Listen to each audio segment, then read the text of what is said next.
Bueno, muy buenas noches tengan todos. Espero que se encuentren muy bien. Bienvenidos a un miércoles más de nuestras reuniones, de nuestras sesiones académicas, que con todo gusto todos nosotros se los preparamos a ustedes, ¿cierto? Con la intención de que ustedes cada vez más tengan información, tengan conocimiento al respecto tanto de la salud física y mental, pues que obviamente tratamos como de implementar dentro de todos nuestros pacientes. Dentro de los aspectos como de salud mental, de salud en general que hacemos con nuestros pacientes es justamente la recuperación como de hábitos, ¿no? O el desarrollo de hábitos de vida saludables, ¿no? Como lo puede hacer, por ejemplo, la disciplina, el deporte, y dentro de ellos también la cuestión justamente de la nutrición, ¿cierto? Dentro del tema como de la nutrición, de la alimentación, estamos hablando extensamente a lo largo de este tiempo de síntomas de la conducta alimentaria, que lo hemos estado trabajando a lo largo de este tiempo, ¿cierto? Y que la última parte de esta conducta, pero no menos importante, es la situación como de prevención al respecto de los trastornos de la conducta alimentaria para evitar que nuestros adolescentes principalmente puedan llegar a caer dentro de esta clase como de episodios. Y para ello nos va a presentar este tema de los trastornos de la conducta alimentaria como una mirada preventiva nuestro nutricionista de la institución, Alejandro Gutiérrez, a quien muchos de ustedes ya conocen, quien en las anteriores sesiones al respecto como de la conducta alimentaria les había estado hablando y que pues ahora se menciona o se presenta para poder darles toda esta intervención. Entonces, los dejo con él. Adelante, Alejandro. Buenas noches, doctor. Buenas noches a todas las familias que están hoy conectadas. Voy a empezar entonces a compartir mi pantalla para que observen la presentación y me indican si pueden verla.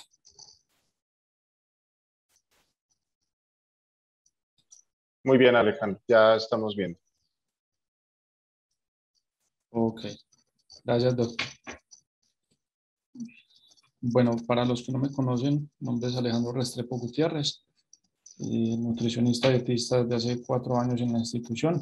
Y bueno, como les venía mencionando el doctor Eric, la idea de esta charla es mirar este tema del trastorno de conducta alimentaria desde una mirada preventiva, desde conocer estrategias para evitar que nuestros adolescentes y, por qué no, adultos también lleguen a tener un trastorno de este tipo. Para ponernos primero que todo en contexto, vamos entonces a hablar de cuáles son los principales trastornos de conducta alimentaria que se presentan, los cuales son la anorexia nervosa, la bulimia nervosa, los trastornos por atracones y la vigorexia. En cuanto a la anorexia nerviosa, se caracteriza por una preocupación constante por la delgadez. No solamente se presenta en mujeres, aunque es más común, también hay una insatisfacción con la imagen corporal, que ya más adelante vamos a ver a qué se debe este tipo de situaciones. Una distorsión en la imagen corporal, que es algo muy importante en este tipo de trastornos y que me voy a detener también más adelante para tocar el tema.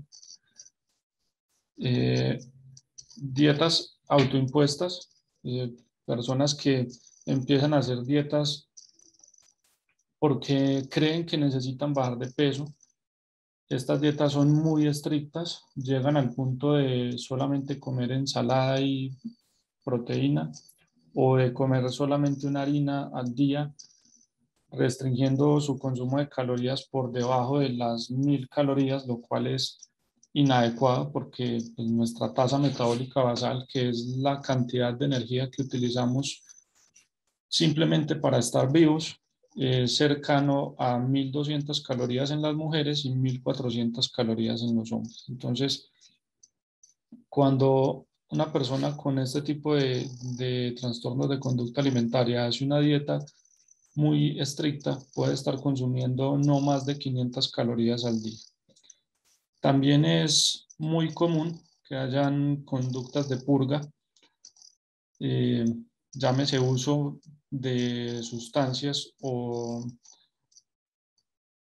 actividades que pueden determinar un aumento en el gasto de calorías, como la actividad física o el ejercicio extenuante, o también el uso de laxantes, el uso de diuréticos para acelerar la eliminación de líquidos en el cuerpo o para acelerar el proceso digestivo en el caso de los laxantes, y que termina produciendo obviamente desequilibrios en el cuerpo.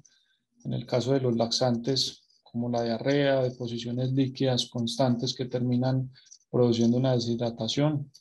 Y en el caso de los diuréticos, pues van a terminar también aumentando la excreción o la expulsión de líquidos del cuerpo, que también va a llevar a, a una deshidratación. En el caso del ejercicio extenuante, es muy común que estos chicos, chicas, tienen una cantidad de ejercicio demasiado excesiva que incluso los puede llevar a un desmayo durante estas rutinas. Esta imagen se las muestro para que veamos que no es tan salido del contexto este tipo de trastornos.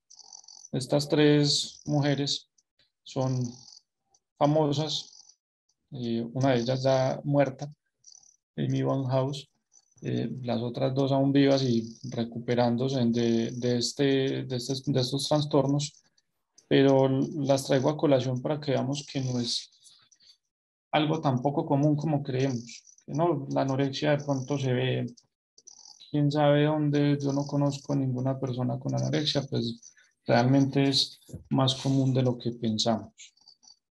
En cuanto a la bulimia, se caracteriza entonces por periodos recurrentes de ingesta voraz, de ingesta descontrolada de alimentos, que al terminar esta ingesta hay una sensación de culpabilidad, unas conductas compensatorias para evitar el aumento de peso. Entonces, este tipo de personas lo que hacen es, y por eso muchas veces pasan desapercibidas en nuestras familias, y lo que pasa es que empiezan a comer normal o incluso más de lo que de pronto las otras personas en el hogar consumen, pero posterior a eso empiezan de pronto a inducirse en el vómito, también a hacer ejercicio extenuante, eh, empiezan a también utilizar laxantes. La diferencia importante con la bulimia es que, con la anorexia, perdón, es que en la anorexia si hay una dieta muy restrictiva o incluso un rechazo total al consumo de alimentos. En la bulimia no hay esta característica en cuanto a la restricción de alimentos, y por eso es común que pase desapercibido. Y también, como lo está presente en todos los trastornos de conducta alimentaria, o la mayoría, hay una distorsión en su imagen corporal. Eh, Estas dos personas también están, eh, digamos, recuperadas de este tipo de trastorno, bulimia. Una es Victoria Beckham, que es la esposa de David Beckham, y otra, eh, Lady Gaga, la conocida Lady Gaga.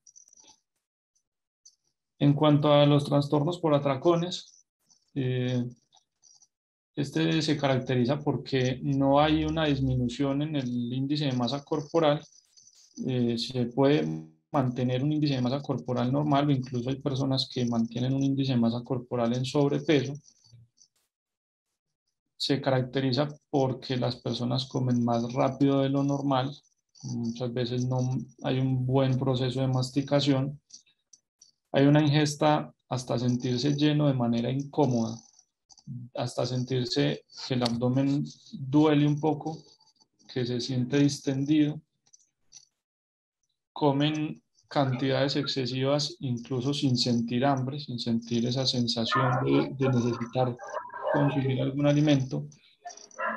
Y como en los trastornos por atracones hay un excesivo consumo de alimentos, estas personas suelen aislarse de las personas cercanas, del núcleo familiar, de la sociedad para hacer estas ingestas exageradas de alimentos. Entonces es muy común que sean las personas que se van a su habitación a comer solos, que no les gusta que las vean mientras están alimentándose.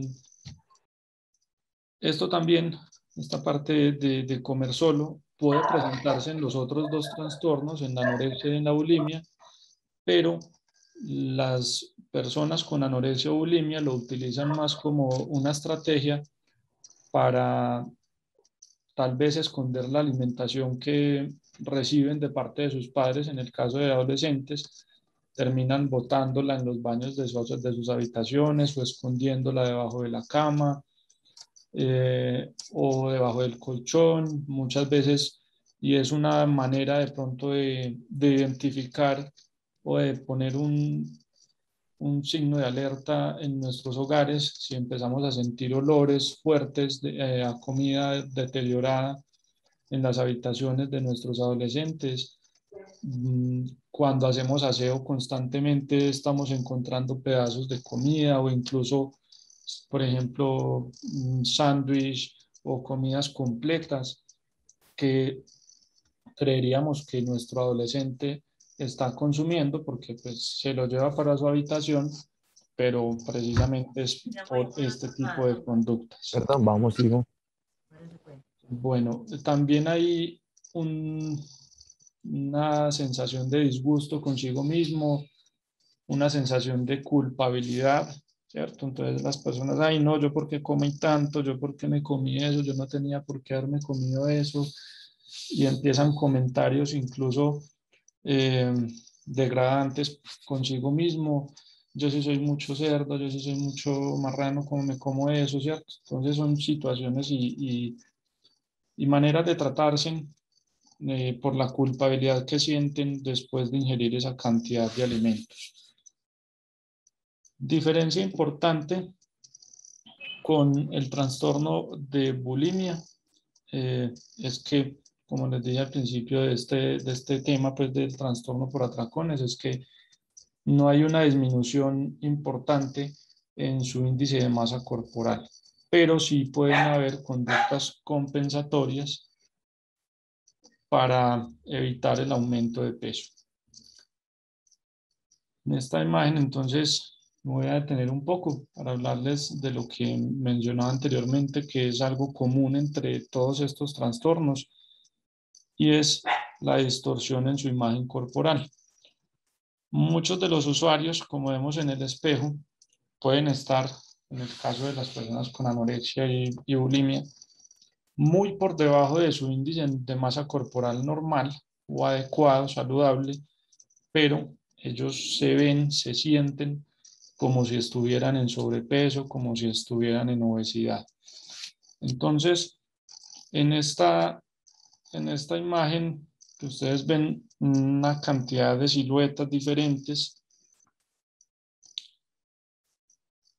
voy a intentar señalarles acá como para que ustedes identifiquen más claramente lo que les quiero decir con esta parte de distorsión de la imagen corporal. Una persona con anorexia puede estar quizás en estos índices de masa corporal o tener un cuerpo que aparentemente se ve normal, se ve saludable, pero la usuaria, el usuario puede que esté viendo su cuerpo como si estuvieran estos índices de masa corporal, muy por encima de lo que realmente está presentando su cuerpo.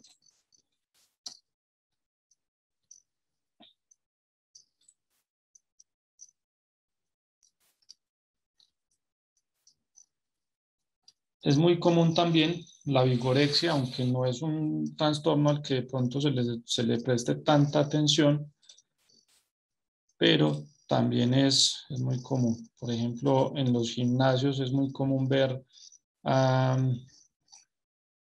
sobre todo a hombres, este tipo de conducta o de trastorno de la conducta vigorexia es muy común en hombres, que empiezan a ver su cuerpo muy delgado, pero realmente por las conductas que llevan, por el consumo de alimentos que es a veces exagerado, que en este tipo de conducta se utiliza mucho el uso de esteroides anabólicos, de medicamentos que ayuden a mejorar el peso, de suplementos deportivos, sin ninguna formulación médica o nutricional. Y por más que hagan actividad física, por más que pasen tiempo en gimnasio, por más que su masa muscular esté incluso por encima de los niveles normales, pues se van a seguir viendo de esta manera. Y es muy común este tipo de situaciones en deportes como el fisicoculturismo. Aquí vemos, por ejemplo, tres personas diferentes que tal vez el que vemos con una tanga roja, que es como el más delgado, digámoslo así, de este grupo, eh, también está ya por un índice de masa corporal muy por encima de lo normal, pero que pues, miren el de su pantalla al lado derecho, terminan siendo demasiado exagerados en la masa muscular y pues incluso no les importa mucho las consecuencias a nivel corporal que tiene el uso de este tipo de esteroides anabólicos y sustancias pues inadecuadas. De todos estos trastornos de conducta alimentaria y sobre todo en los trastornos de bulimia y anorexia, vamos a ver una cantidad enorme de complicaciones a nivel médico, a nivel orgánico, que voy a tratar de tocar un poco rápido para irnos a la parte que para mí es hoy más importante, que es la prevención. Entonces vemos que pueden llegar a una desnutrición.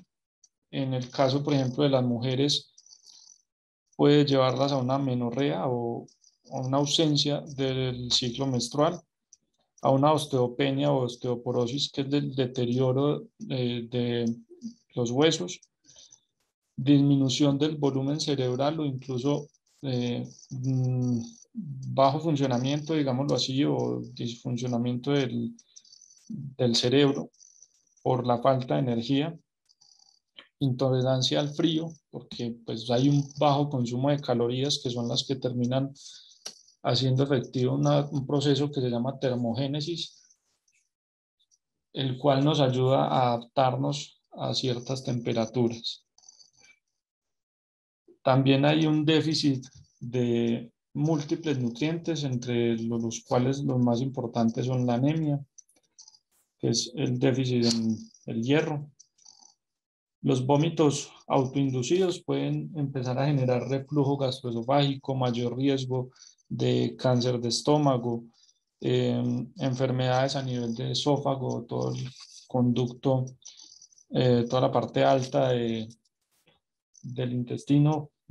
eh, También puede generar deshidratación, desequilibrio en cuanto a los minerales como lo son el sodio, el potasio, desgaste del esmalte dental, lo cual va a generar fácilmente una caries, gingivitis, todo esto por la presencia del ácido gástrico en las vías superiores y incluso también pues en la boca.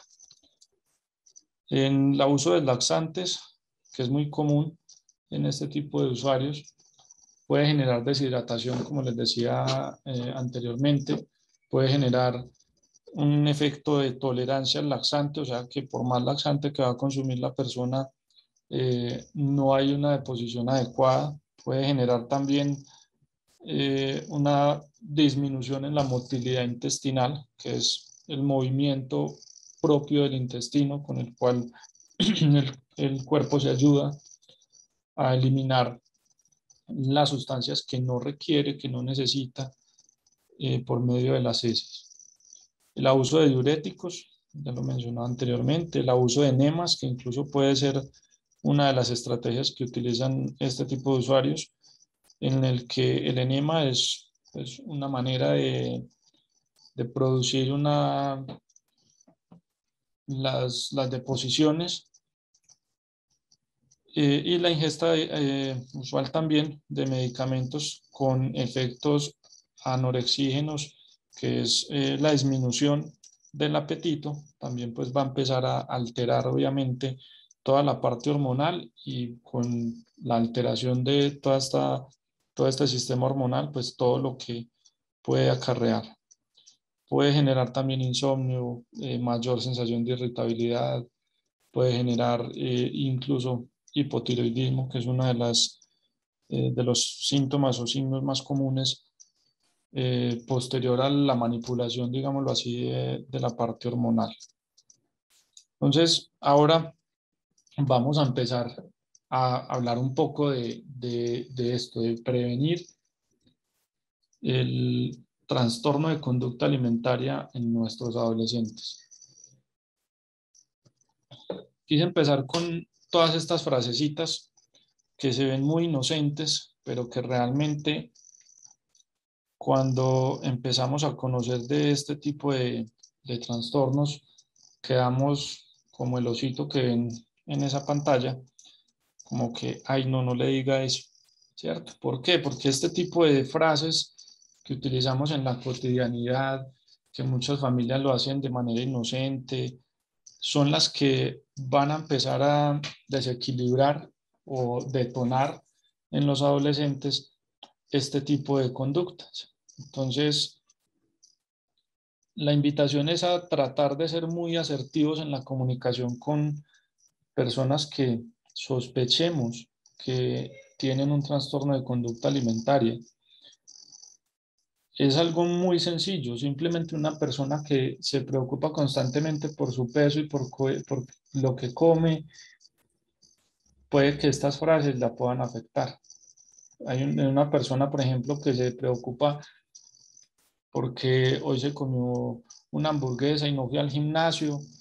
Puede que le digamos, ay, como estás de gordita, y de una manera muy cariñosa, pero pues estemos afectando su autoestima, y podemos empezar a generar este tipo de situaciones. Ay, no me dijeron como estoy de gordita, me voy para el espejo y me veo más gordita, me veo más cachetona.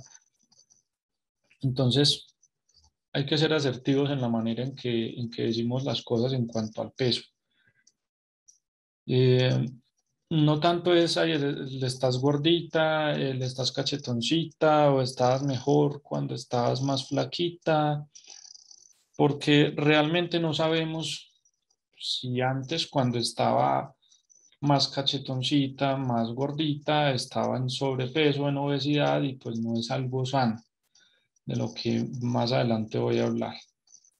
O tampoco es la manera de incitar a una persona o de incentivar a una persona a hacer actividad física, decirle, ay, ¿cuándo va a empezar a hacer ejercicio? No piensa hacer ejercicio, ya se le ven las llanticas, ya está como gordita, ¿cierto? Este tipo de situaciones, este tipo de comentarios, lo que va a hacer es, en muchos casos, deprimir a la persona, o comparar también, como dice la última frase, ay, se está engordando mucho como su prima.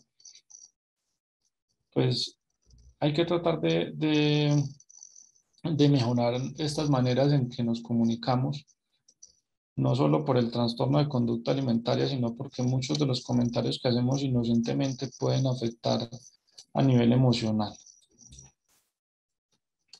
Dentro de la prevención, también quiero mostrarles dos búsquedas que hice en Google, simplemente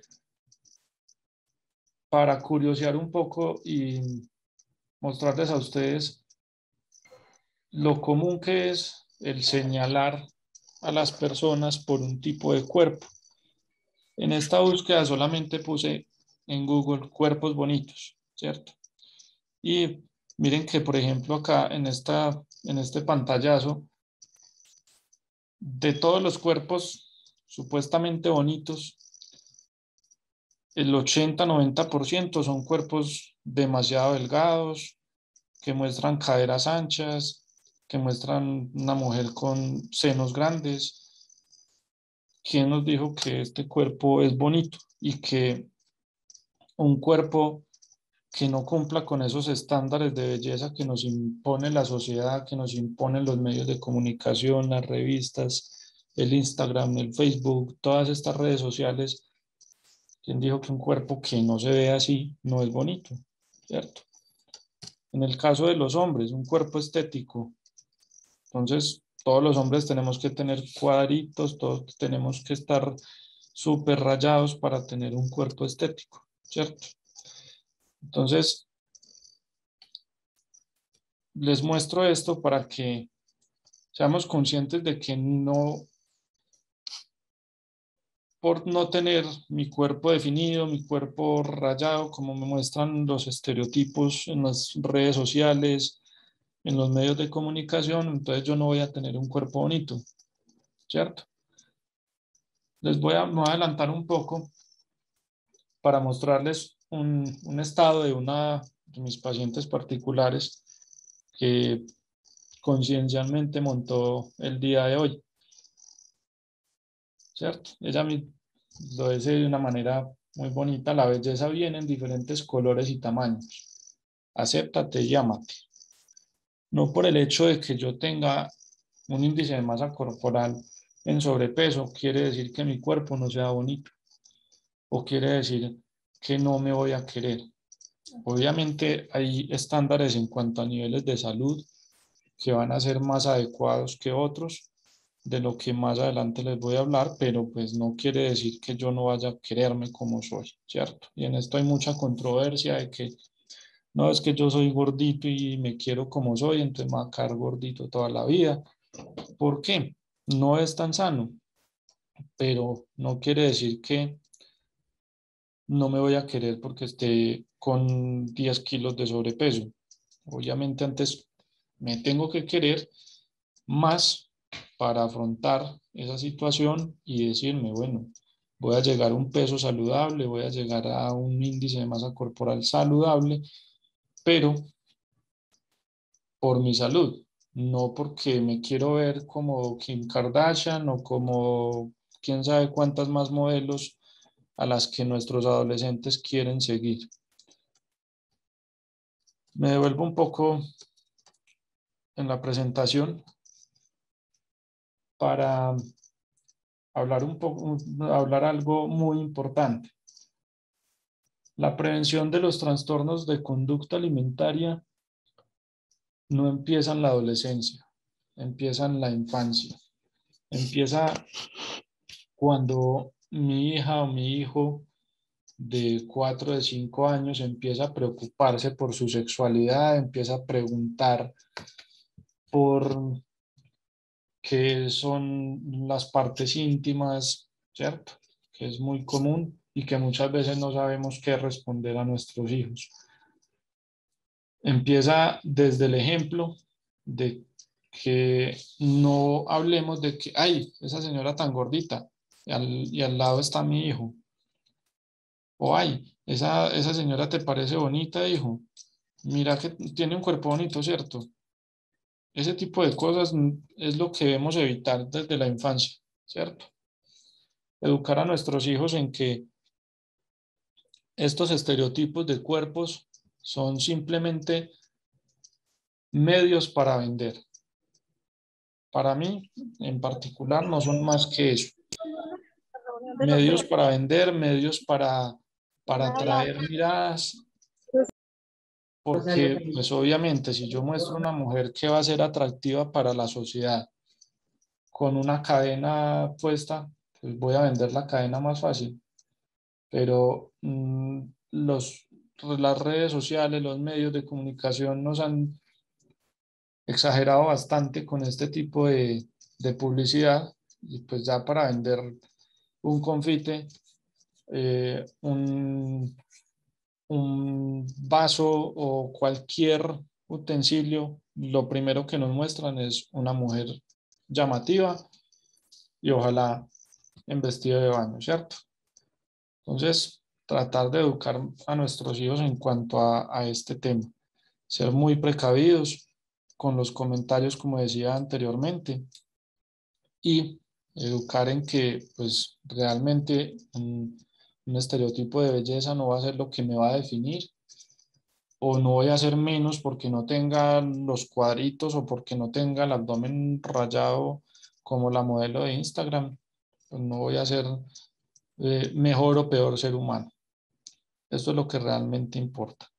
En cuanto al estado nutricional, pues lo que sí que importa es que una persona, obviamente, que tenga sobrepeso, obesidad, pues va a tener consecuencias a nivel de salud, al igual que, como les decía anteriormente, las va a tener la persona que tenga un estado nutricional por debajo de lo normal.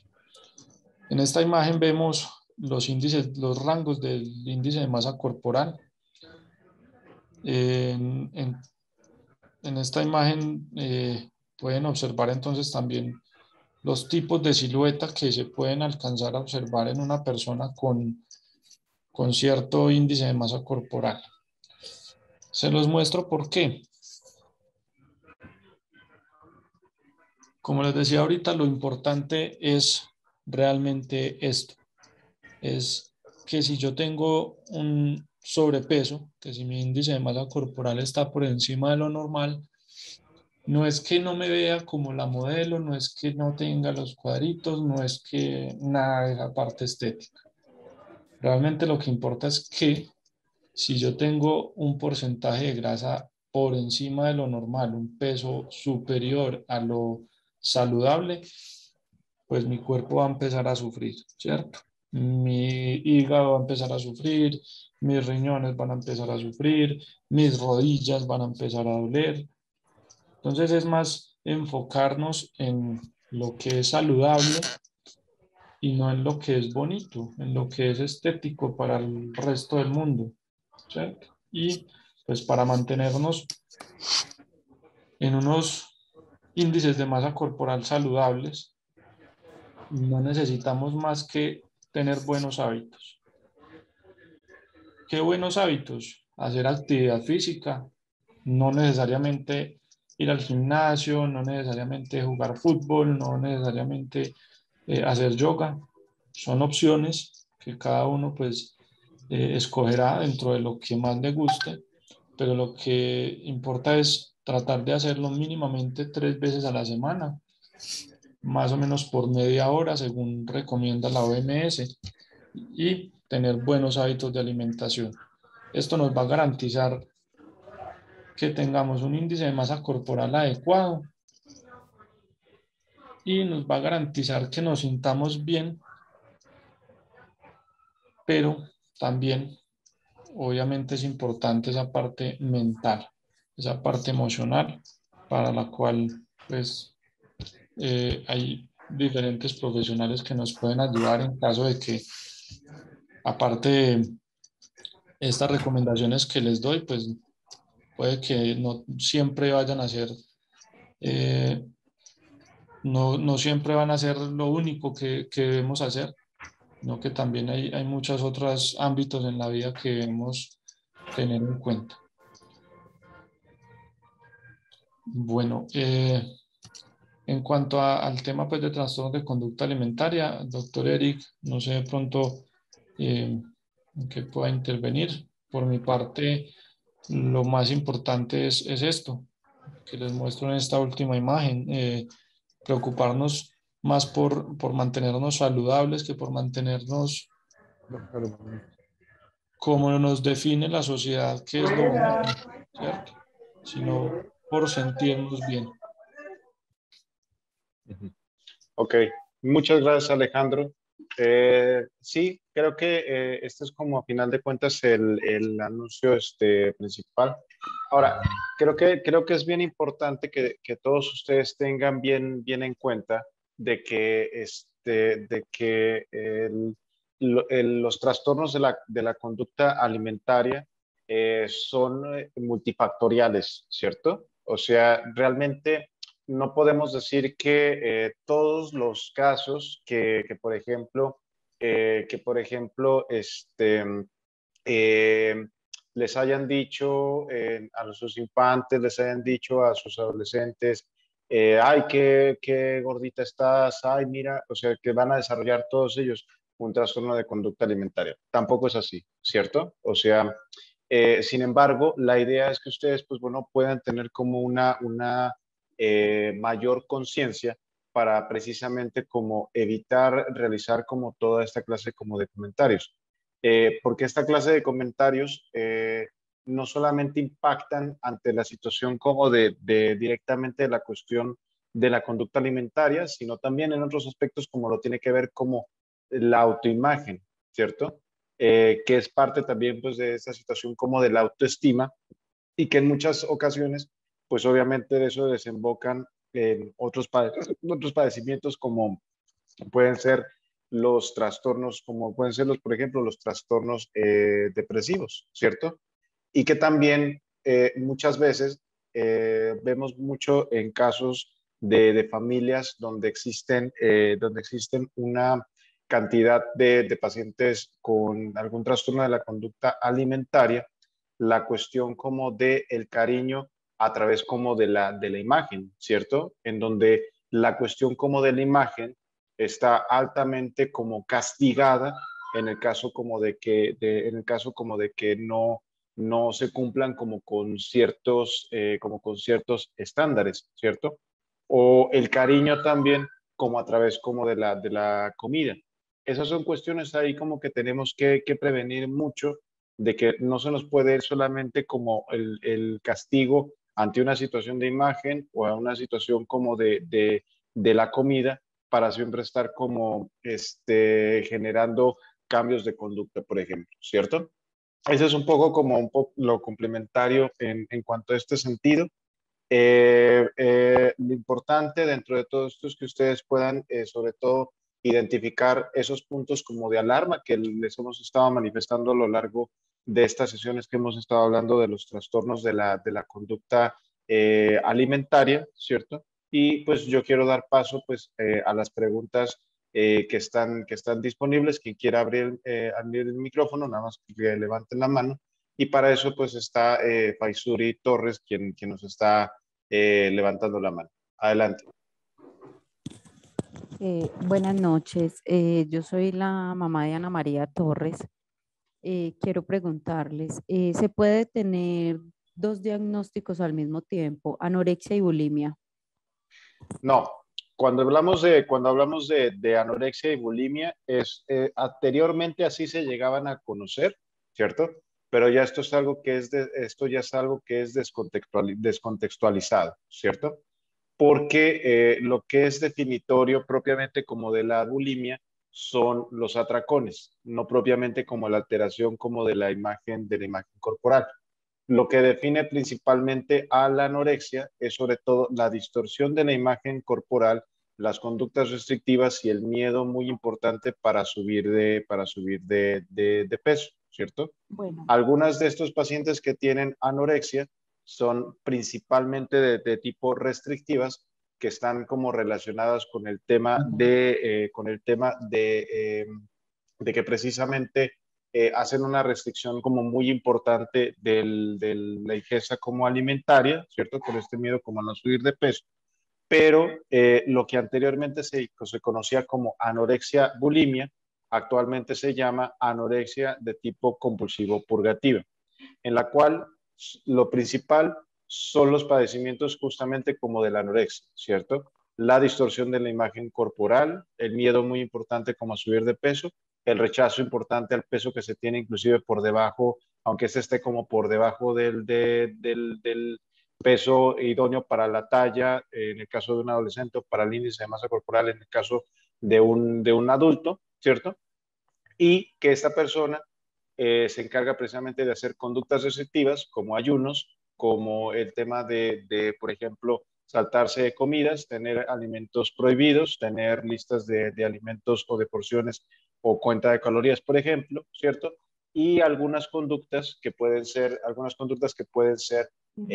compensatorias, Por como por ejemplo, ejemplo vómitos, utilizar laxantes, realizar purgas, ¿cierto? Pero no en el contexto propiamente de una persona que atraca, de una persona que está constantemente con atracones, que eso es lo definitorio propiamente de la bulimia. porque es que, bueno, Ana María está allá y ella, el primer diagnóstico pues que le dieron a ella fue anorexia y bulimia nerviosa, ¿cierto? ¿Mm? Lo que escucho ahorita del nutrición, con lo que nos estaba educando ahorita el nutricionista, entonces yo tenía la duda, entonces, ¿se pueden tener las dos o no? Porque Ana No, María presentaba, aparte de los ayunos prolongados y de no comer y de restringirse toda la cantidad de alimentos y llegar a un punto de no consumir nada vía oral, también tenía entonces los laxantes, tenía los comportamientos de la bulimia. sí, Entonces tenía de pronto es esa duda. exactamente, pero no. O sea, no se puede tener anorexia y bulimia. Es anorexia o bulimia, ¿cierto? Hay que tener en cuenta esto. Pero sí se puede tener, por ejemplo, otras enfermedades, ¿cierto? Que es lo que nosotros llamamos comorbilidad. Por ejemplo, tener anorexia y depresión, anorexia y un trastorno de ansiedad, bulimia y un trastorno por consumo de sustancias, bulimia y una depresión, bulimia y un trastorno por estrés postraumático, anorexia y esquizofrenia.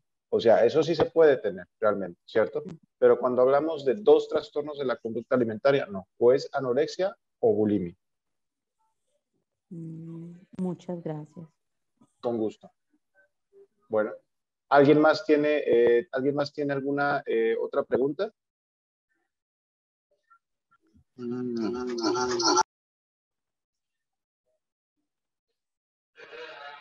Ahora, también creo que es bien importante que ustedes tengan conciencia de algo, ¿cierto? No siempre que una persona ayuna, ¿cierto? Y que no quiere comer, ¿cierto? Se trata de anorexia, ¿cierto? No siempre. Tenemos que evaluar las situaciones como en contexto. Tenemos que evaluar directamente qué le está pasando al paciente. Hay personas que están muy deprimidas que por el tema de la depresión se les quita el apetito, ¿cierto? Pero ahí no es por decir el hecho de que tengan una distorsión de la imagen corporal, un miedo muy importante como a subir de peso, no, sino que no tienen apetito debido a la depresión. O hay pacientes, por ejemplo, aquellos que tienen esquizofrenia, que llegan muchas veces a tener como la idea, ¿cierto? Delirante, fuera de la realidad, que si comen los pueden envenenar o que si comen algo muy malo les va a llegar como a suceder, ¿cierto? Y en ese sentido, pues entonces no comen, pero es por la idea delirante, no por el miedo propiamente como a subir de peso, por lo tanto no es anorexia nerviosa, ¿cierto? Entonces es bien importante que tengan bien en cuenta de que no todo significa anorexia. Lo mismo de que está vomitando, no todo significa bulimia, ¿cierto? Entonces, más bien es el hecho como de detectar esta clase de conductas, acudir con un profesional para poder recibir un adecuado diagnóstico. Liliana, adelante. Sí, doctor, buenas noches. No, de pronto ahí usted acabó de aclarar ese punto porque mi hijo, pues que es esquizofrénico, Lucas Mateo Vargas, es ese punto, que él tiene momentos que él no come, pero es por el asunto como que delirante, porque él dice que no lo dejan, o también tiene momentos que tiene los atrancones. También yo veo que él come y es como todo acelerado, pero entonces debe ser debido a eso, la esquizofrenia que usted menciona. Sí, exactamente. Y también pasa con algunos medicamentos, que algunos medicamentos despiertan el apetito y generan el hecho de que de que empiecen a comer muchísimo, de que empiecen a comer muchísimo más frecuente. O sea, la situación es que no vayamos directamente a que lo que le está pasando es o anorexia o bulimia, ¿cierto? Sino que es detectar eso, ir con el profesional, preguntar qué está pasando, que nosotros los profesionales tenemos todo el punto como para revisar esas situaciones en contexto para decir por qué es que esa situación está sucediendo. Doc, incluso, perdón, pues, para mencionar algo, Es también importante en cuanto a este tema del ayuno tener en cuenta que hay religiones que lo tienen determinado, como el budismo, por ejemplo, o que hay personas que hacen ayuno intermitente de una manera saludable y no quiere decir pues que tengan un trastorno de conducta alimentaria. Está presente dentro del trastorno la parte del ayuno, pero no necesariamente todo el que ayuna tiene un trastorno. Exacto, como los musulmanes también, que en el mes del Ramadán no comen desde que amanece hasta que anochece. O sea, realmente es un ayuno a lo largo como de todo el día y eso es producto justamente como de la religión. Entonces, se trata de evaluar, como les digo, en contexto. ¿Listo? Silviana, adelante. Buenas noches a todos. Sí, doctor, precisamente también lo que usted acaba de mencionar, lo noté yo. Mi hija ingresó a tratamiento la semana pasada, el miércoles, con un diagnóstico previo de esquizofrenia, pero todavía lo están estudiando, ¿cierto? Sí, sí es eso. Sin embargo, ella estuvo una semana antes hospitalizada aquí en una clínica de Medellín y pues yo sí noté que como ella nunca había sido medicada para ningún tipo de tema ni de depresión, ni de esquizofrenia, ni de nada, yo sí noté que empezó a comer demasiado en la clínica y siempre me decía, tengo demasiada hambre, pero me imagino que fue la cantidad de medicinas que le dieron que alguna de esas le despertó el apetito.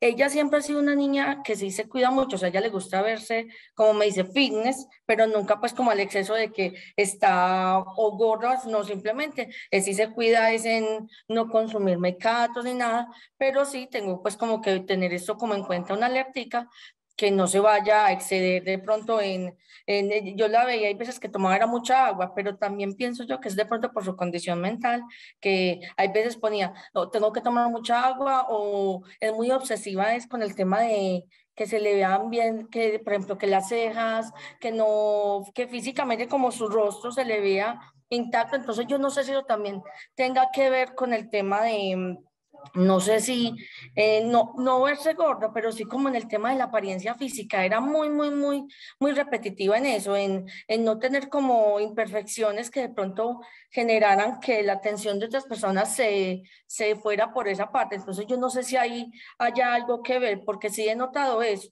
Incluso cuando estuve esta semana en cita, me decía, mami, pero es que mira las cejas como las tengo, mira, y yo, ¿estás bien? Entonces no sé si eso también tenga que ver de pronto con su condición, o si de alguna manera este tipo de cosas no de nutrición, pero sí como que tengan que ver con la apariencia, le pueda generar a futuro un trastorno ya pues como alimenticio.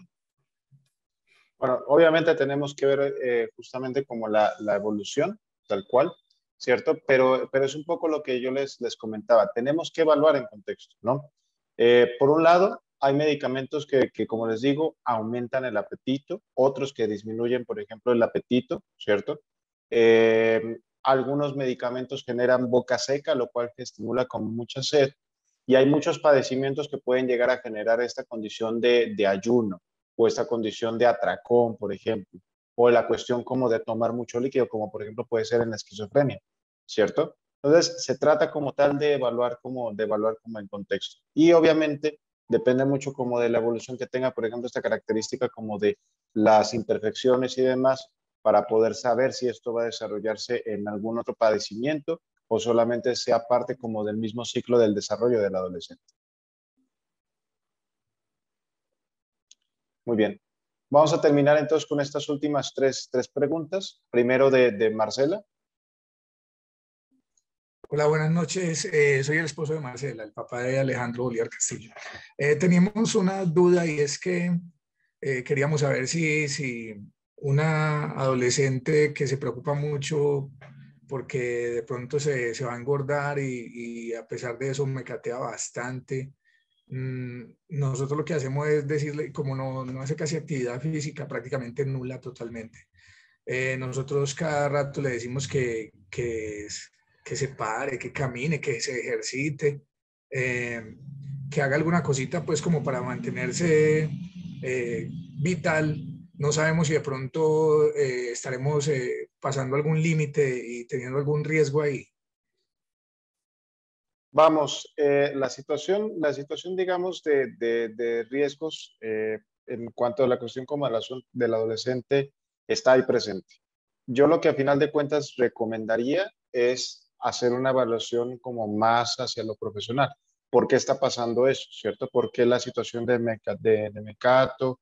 ¿Por qué la situación como de esa falta como de ejercicio? Acercarse más como a un profesional, porque no necesariamente tiene que ser una conducta alimentaria, un trastorno de la conducta alimentaria, y tampoco necesariamente que eso termine generando un trastorno de la conducta alimentaria, ¿cierto?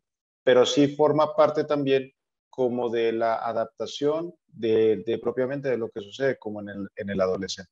Todo lo recomendable más bien es consultar directamente con un profesional que se pueda analizar bien qué es lo que está pasando. Muchas Entre gracias. ellos nutrición, porque también Sí. puede ser muchas veces eso, ¿cierto?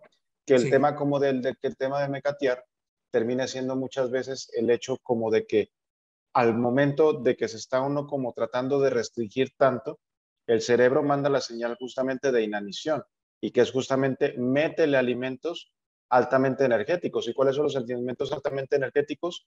Los de carbohidratos simples, ¿cierto? Es decir, mecato.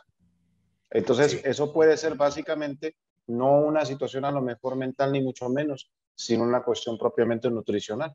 Entonces, para que puedan evaluarlo bien. Listo, muchas gracias. Con gusto. Alejandra, adelante. Buenas noches, yo soy Natalie Lozano, la mamá de María Alejandra Bermúdez.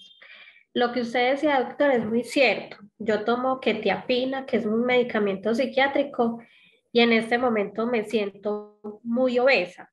Ya estoy en tratamiento por obesa. Y la niña apenas está empezando el proceso y yo veo que ella ya está muy ansiosa con la comida y todo el tiempo me dice, mami, tráigame comida, tráigame lo más que pueda. Pero también me dice que el nutricionista la puso a dieta. Entonces el temor mío es que ella también llegue a ese punto en el que yo estoy, porque ella aún viéndose delgada decía, es que como estoy de gorda. Entonces ahora con este nuevo medicamento que está tomando, es como una preocupación latente que se pueda desencadenar. Listo. Es una cuestión como de evaluar por parte como de todo el servicio, ¿cierto?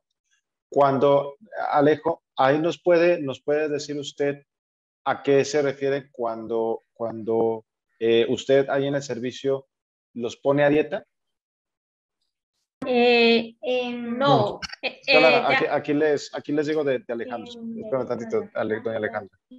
Bueno, en cuanto a las dietas o que los usuarios pues mencionan que están en dietas es porque se ponen en una dieta hipocalórica, lo cual quiere decir que se les reduce un poco el contenido de calorías, sobre todo provenientes de carbohidratos, para evitar un aumento del peso. Precisamente con María Alejandra se puso en dieta hipocalórica porque se vio que por la ansiedad que empieza a sentir por el consumo de alimentos, que es algo muy común al inicio del internado en la institución, también por un montón de situaciones, obviamente el salir de sus hogares, la relación que tienen la alimentación con el hogar, con el cariño, como lo decía el doctor Eric anteriormente, va a ser que sumado a algunos medicamentos, esa ansiedad por el consumo de alimentos se aumente. Entonces, lo que se busca con esa dieta hipocalórica es disminuir un poco el riesgo de que el usuario llegue a un sobrepeso, a una obesidad o que aumente aceleradamente su peso. En el caso, por ejemplo, de María Alejandra, se tiene la dieta hipocalórica, pero también se tiene un momento en el día en que se le permite consumir, por ejemplo, una entrecomida con dulce para evitar lo que mencionaba ahorita el doctor Eric, que el cuerpo por restricciones muy significativas va a empezar a sentir a nivel cerebral esa necesidad de consumir carbohidratos simples. Entonces también se regula un poco este tema. Listo, sin matarlos de hambre, eso es importante. Y también me es importante el hecho de que ustedes tengan presente de que a pesar de que sabemos de los efectos que tienen los medicamentos y demás, nosotros ponemos siempre como en una situación como de balance, ¿cierto? Nosotros, pues, evidentemente no queremos que nuestros pacientes suban de peso, estén como en sobrepeso, obesidad, ni mucho menos, sino que hay obviamente muchos pacientes que son más sensibles a los efectos de los medicamentos que muchos otros, ¿cierto? Pero siempre nosotros ponemos como en balanza y por eso siempre llevamos como una evaluación y un manejo nutricional. Por acá nos preguntan en el chat si se puede curar definitivamente o siempre necesita tratamiento farmacológico. Vamos, no siempre, ¿cierto? No siempre, pero sí es un padecimiento que puede ser difícil de tratar, sobre todo cuando estamos hablando de ya un trastorno de la conducta alimentaria bien formado. Es un paciente o son pacientes que pueden ser de difícil manejo y que sí requieren como de un manejo crónico. No les puedo decir como de toda la vida, ¿cierto? Porque por un lado, no sabemos cómo vaya a avanzar la ciencia médica, ¿cierto? Y dos, porque no tenemos una bola de cristal para nosotros decir que toda la vida la persona va a estar necesitando de cuidados y de atenciones, ¿cierto? Pero sí normalmente hablamos de que son pacientes, los pacientes que tienen algún trastorno de la conducta alimentaria, que requieren como de un manejo a largo plazo, de forma crónica. Y para terminar, Faisuri, adelante. Yo nuevamente. Doctor, lo que pasa es que usted sabe que la niña mía pues tiene ese diagnóstico. Ella practicaba mucho deporte. La pregunta de ella y de nosotros es, ¿ella puede continuar practicando deportes o ya definitivamente se debe salir del contexto pues deportivo porque ella estaba en unas competencias? Claro, vamos, no se trata del hecho como de totalmente como restringir absolutamente como todas las conductas. El grado es hasta dónde. ¿Qué es lo que sí, por ejemplo, se restringe? El ejercicio de forma compulsiva o el ejercicio en la forma de una conducta compensatoria. ¿Cómo es esto? De que como comí tantas calorías, entonces me toca hacer 2 horas de ejercicio. Y como ayer no hice 2 horas de ejercicio, sino hice 1:30, entonces hoy tengo que hacer 2 horas y media para compensar lo que no hice, por ejemplo, ayer. Es decir, cuando el ejercicio se convierte de nueva cuenta, más que en una conducta que busca ser saludable o generar como bienestar emocional o demás, termina generando, ¿cierto? Se convierte en una conducta como para volver a compensar el peso, como que en lugar de hacer vómito o purgas, termina utilizando el ejercicio como para, a final de cuentas, como compensar, ¿cierto? Pero no se va a restringir tampoco la cuestión como del ejercicio. Si llega un momento en el que sí, cuando obviamente estamos en desnutrición, ¿cierto? Y el ejercicio está metido de una manera compulsiva, pues ahí sí se restringe, porque nos es obligatorio el hecho de que la persona no pierda más peso porque lo ponemos en riesgo de vida. Pero si ese paciente termina estando saludable, entendiendo, limitándose, entendiendo su enfermedad con un tratamiento de forma más adecuada, pues entonces no se tiene por qué necesariamente tener que restringir el ejercicio. Lo mismo alimentos, lo mismo dietas, ¿cierto? Siempre y cuando vayan en una situación que termine siendo verdaderamente saludable y no conductas que tiendan hacia la restricción o hacia la compensación. Muchas gracias. Bueno, y con eso terminamos nuestra sesión del día de hoy y terminamos ya con todo el tema de los trastornos de la conducta alimentaria, que debido a la gran incidencia que nosotros empezamos a ver de nuestros pacientes en torno a la cuestión pues estos pacientes, ¿cierto? Nos vimos muy interesados en el hecho de que ustedes pudieran entender y saber al respecto de las cuestiones relacionadas con los trastornos de la conducta alimentaria. Entonces, la próxima semana vamos a tener un nuevo tema, ¿cierto? Vamos a seguir adelante con todas las actividades académicas. Ha surgido un interés muy particular porque nosotros casualmente, ¿no? Recientemente, por casualidades, realmente no no es algo que podemos como explicar. Hemos tenido casos muy recientes de pacientes con trastorno obsesivo compulsivo, ¿cierto? Tanto adolescentes como adultos. Y nos parece de una manera muy importante que ustedes puedan tener el conocimiento al respecto de este padecimiento. ¿De qué hablamos cuando hablamos de trastorno obsesivo compulsivo, ¿cierto? Entonces, en las próximas sesiones vamos a empezar a hablar un poco al respecto de este padecimiento, ¿cierto? Para que ustedes lo puedan identificar y sepan un poco de cuáles son las maneras en cuanto se lleva en su tratamiento. ¿Listo? Pero bueno, ya les estaremos informando a través como de los canales. Recuerden ustedes que pues a través como de los canales como el teléfono de comunicaciones, ¿cierto? Pueden ustedes mandarnos los temas que sean propiamente como de su interés para que también los toquemos, ¿cierto? Y bueno, siempre con la disposición a final de cuentas de hablar. Lo mismo que siempre les digo, si quedan a final de cuentas dudas sobre casos particulares, ¿cierto? Es importante que ustedes se acerquen al canal correspondiente, enfermería, trabajo social, que ustedes tienen los teléfonos, se los damos siempre que ingresan a proceso terapéutico, ¿cierto? Que se acerquen directamente con ellos para que puedan solicitar a final de cuentas más información. Y ya valoremos si se vuelve necesario la cita a través como de la consulta, a través como de la intervención por medio también como de los profesionales, ¿cierto? Entonces, si no queda más por el momento, a todos les agradezco, que pasen todas una feliz noche. Muchas gracias, Alejandro. Muchas gracias, doctor. Muy Alejandro. amable. Y reciban todos un saludo. Buenas noches. Gracias, doctor.